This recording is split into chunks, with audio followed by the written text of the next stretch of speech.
ഒരുപാട് ആളുകൾ ഇതുപോലെ രാഷ്ട്രീയത്തിനുള്ളൊരു പാഷൻ അല്ലെങ്കിൽ അതിലുള്ള കുറെ കാര്യങ്ങൾ അട്രാക്റ്റഡ് ആയിട്ട് തന്നെ കോളേജ് ലൈഫിൽ വരും. പക്ഷെ അതിൽ നിന്ന് കുറച്ച് ആളുകൾ മാത്രമാണ് MLA സ്ഥാനത്തിലേക്കൊക്കെ വരുന്നത്.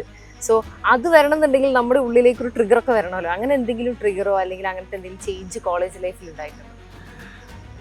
ഒരു MLA ആവുമെന്ന് വിചാരിച്ച് വന്നതല്ല. ഞാൻ കോളേജിൽ പഠിക്കുമ്പോൾ KSU പ്രവർത്തകനായിരുന്നു. പ്രത്യേകിച്ച് അന്നൊക്കെ ഉമ്മൻചാണ്ടി സാറിനോടുള്ളൊരു ആരാധന, അതുപോലെ AK ആൻ്റണി, അങ്ങനെ ഉള്ള നേതാക്കന്മാരോടുള്ളൊരു അവരുടെ പൊതു പ്രവർത്തനമൊക്കെ കണ്ടിട്ടുള്ളൊരു അതിനോടുള്ളൊരു താല്പര്യം സ്വാഭാവികമായിട്ടും ഇത് സജീവമായിട്ട് നിൽക്കാനും പിന്നീട് അവസരങ്ങൾ വന്നപ്പോൾ അതിൻ്റെ ഭാഗമായി നമ്മൾ അതിന്റെ കൂടെ അങ്ങ് നിന്നു. ഫാമിലി അച്ഛനും അമ്മയൊക്കെ എന്ത് ചെയ്യുന്നത്? അപ്പച്ചൻ മരിച്ചുപോയി. അമ്മച്ചി എൻ്റെ കൂടെ ഉണ്ട്. പിന്നെ ഭാര്യ, 2 ചെറിയ കുട്ടികളാണ്. പിന്നെ ഒരു കർഷക കുടുംബമാണ് ഞങ്ങളുടേത്.